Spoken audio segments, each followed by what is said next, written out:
A little bit about I Wish I Were. How did it come about? I'm trying to. It's hard to remember writing a lot of these songs, but I think that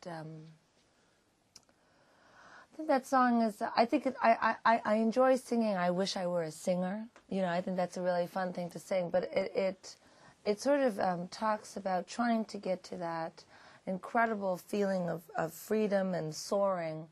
That can be felt as a singer or as a dancer or as an artist who's expressing themselves when you truly opened yourself up, and it's a completely like kind of honest thing, and there's so much you know that you get so much back in those moments. So it's like trying to get to that kind of brilliant place of artistic sort of freedom and creativity where you're completely unshackled by anything.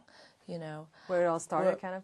Pardon me? Where it all started, kind of. Yeah, where it all started, and also without any sort of insecurity or, you know, in the song I ask, you know, am I somewhere in the middle? Do I count it as something special? Is there sincerity in anything that I say? Do I know what anything means? Can I see? So it's sort of about sort of questioning my own sort of, you know, level of bullshit, and sometimes in you know, myself as a person, and just to try to get to a more honest place where I think more you know, you can have more sort of like flying or something. I always think of like when you can really sing and be really open, it's kind of like the closest that we can get to flying or something. If that makes sense. Because I got kind of hooked on that line as well. Is there a sincerity in anything I say? So if we turn that around, how do you think the kind of the critical acclaim or the success of your debut album, how has that affected your self-awareness as a person, as an artist? Well, I mean, I think I've always sort of been, I don't know, I think I've always been self-aware, just because I suppose I spend a lot of time thinking about my feelings and myself. It's sort of, well, too much self-awareness? It's kind of embarrassing. No, I mean, you know, like some other songs on the record, like Hearts Club Band or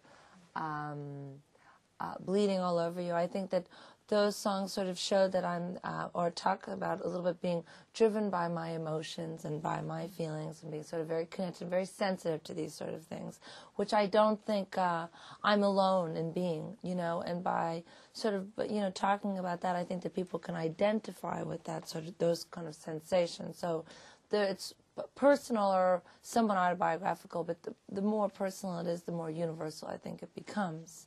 So, you know, once I've sung about these things that have happened to me, the minute I sing them on stage, they're no longer about what I wrote them about. You know, they are for the audience to interpret however they feel, and I think that people can identify with a lot of the things that perhaps I'm talking about.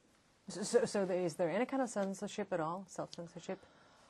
Oh, I mean, I hope there's some. I mean, otherwise I'd be a really uninteresting person. Me. No, I mean, sort of, you know. I mean, to make a point.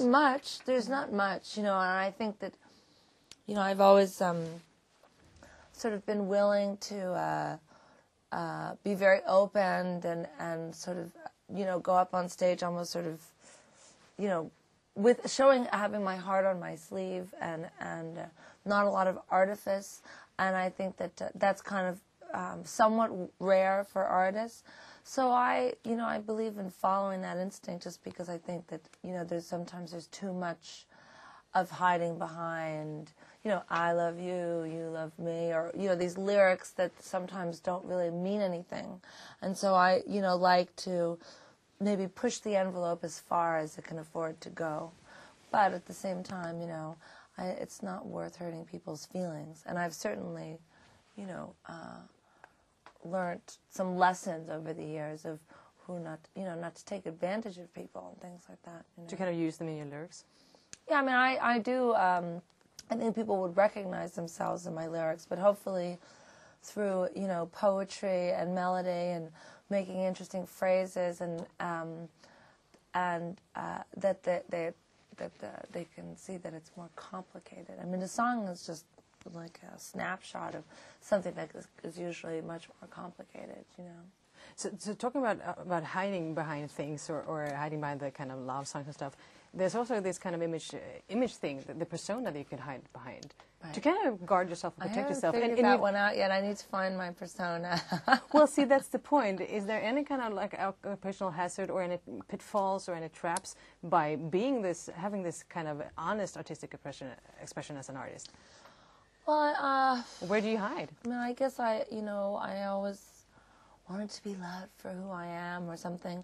And one of the, I mean, of course, you know, it's music and the ability to sing and the craft and playing the song well is a thing to concentrate on, you know. So even if you're very much exposing yourself emotionally and physically on stage, the music is the thing that really matters, you know what I mean? And so you can hide behind that and try and do that as well as possible, you know, and try and connect with that and connect with the, you know, vibration of harmony which occurs, and all of those things are occurring on stage mathematically and in our ears. And that's something that is, you know, the most important part of it is the sound, you know. And I enjoy not having too much of a persona because it allows me to do many different kinds of things. It allows me to go on stage at Covent Garden singing Kurt Weill in a costume, and people still, they're not going to go, oh, that's Martha Wainwright. That doesn't make any sense. They're like, no, that's a singer, you know. It allows me to sing with a lot of different kinds of people, a lot of different kinds of music, so that I'm not completely constrained to one thing or one specific thing. It allows me to move more freely, and my taste is so eclectic that serves me well because I have so many different kinds of tastes. You know, I like singing Judy Garland with Rufus, and I like doing pop songs with Snow Patrol. You know, I can do all of those things because there isn't too much of a persona. So if I get you right, it's more about that you don't have the need to hide yourself or to guard yourself, more the people around you maybe. Yeah, you get inspired from. Yeah, and I think that you know, maybe I've always been a little bit of you know, like I mean, I'm a nudist in my life, probably generally. You know, I walk around naked a lot. I'm not really, you know, I don't have many secrets. So, last question on that subject. Do you learn things about yourself by listening to your music? It's terribly boring not having secrets. Sorry. So, last question on that subject. Do you actually learn things about yourself listening to your lyrics? Yeah, I think that I do. I mean, I hope so. I think you know, if obviously, I think a lot of the lyrics deal with certain desperation and sadness, and it always feels good to finish a song and get some of these things out, but more to the point, finish the song because you become productive, and it feels great to be, okay, well, I've done something, you know, that I can do something with this, you know, rather than just sort of cry about it. It's like, okay, great, now there's a song, and we can go in and we can record it, and, you know, put instruments on it, and it's interesting, and I like that line, and, you know, so it, I've learned about myself, although I would say that with this album, it's been really enjoyable to think outside of myself more and look at the world around me, and because there's just as much desperation and sadness to talk about out there, because I'm probably a little bit happier in my own private life, so I can talk about other things and other people's problems. So I got to touch on the subject of collaboration as well. Yeah. And the fact that you in your press release stated that in terms of working with musicians, I'm a whore. Could you please elaborate on that? Every element of my life. Could you please elaborate on that? Just choosing that expression. I just like, you know, I like, you know, I don't jam because that's not the way that I play my instrument, because I'm not a great guitar player, and I can only sort of play what I specifically sort of teach myself to play. But I like playing with musicians. I think it's fun. I think it's fun to try to collaborate with different people, to go and on this record there were 3 producers, and you know, some of those producers would bring in musicians that I had never met, and I was really open to the concept. You know, if it wasn't going well, I was like, get rid of this guy, you know, okay, get rid of him. But I'm just, you know, I don't have any preconceived notions of what I want something to sound like, and so I'm just very open to, you know, trying out and trying things out, and playing with people's fun. It's a form of like intimacy, you know. Like a relationship. It's like a relationship, or it's like a, you know, it's a connection. It's a communication. I got two other questions that are kind of not on the subject at all. And the one thing is kind of like, if you could just please elaborate on that. Does money make music better? Just take a minute. I don't think it can. I mean, I think that I don't think it can when you think back of all the records that were made for next to nothing. I think that in this day and age, it's hard to live without money, and there's pressure to have money and to have things, and so you can get depressed and down on yourself if you don't have these things. There's luxuries that we're used to, and I think with this record, I know that you're not asking me about my record, but I wanted to spend more money on this record because I wanted to go into the studio and not feel constrained by finances completely. Although, of course, I don't have a major label, so of course it wasn't a big budget and you end up getting constrained anyways. But it was certainly nicer to spend a little bit more money and try out some different things. But I don't think that money could be the thing that makes it better. Could it be an obstacle?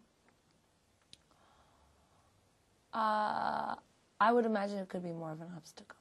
In what way? In the way of, like in the form of gluttony or something, you know, that it can, the more you can afford to do things and redo things and retry things if you're not so sure, then I think you start to lose the essence of, you know, what you started with. And it's important sometimes to just, okay, let's let that note be a little off, or let's let that drum hit be not perfect. We've gone as far as we can. We've run out of money. It's good. Let's keep the soul of the song going and just, you know, let it go. Can't be too precious about these things, especially now that people don't buy records anymore. I mean, it's like spend all this money doing things on 2-inch tape and making it sound great, and then everyone downloads it on MP3s. It sounds like shit, and it's like, what the hell was the point? And here we are in a closet on national television. This is where it's going. This is the point. The anarchy of democracy, total democracy. So you just mentioned, last question, you just mentioned before that you are in a state of, that you're more happy in your life now. Yeah. Could you please tell me a little bit about the kind of the greatest turning points of your life?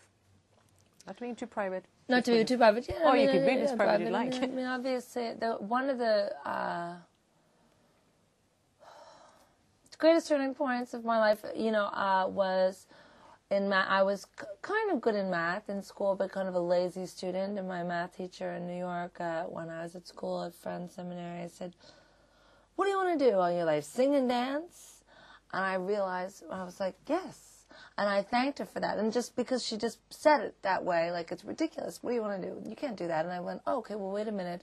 No, I think that is right, you know, for me as a person. You know, I think that is probably the right thing for me to do. She knew about your background? She knew about my background, but I don't think that she knew. I didn't know I wasn't actively going to pursue that necessarily. I was in some plays and things like that, but it was more opened. And I think that she helped me to identify what I was good at and what I could do. And then obviously putting out my first record was a turning point, because I think finally I was able to go out and tour my own songs and gain an audience, which is what I, you know, wanted to do for so long, but, you know, sort of had trouble getting there. You know, it just took me a while. Why? I think it seemed to be slow in things overall. Like, I think things don't come to me easily, or I make them harder on myself or something. Or really? I guess because, you know, that was the right time. That was the right time for me, and that was the right circumstance. And I'm very proud of that first record. I think it's a very good expression of that time as I think this one is a very good expression of the last few years, and I think that that's what record should be, you know. Wonderful. Thank you, Martha. Thank you. Thanks for coming. Thank you.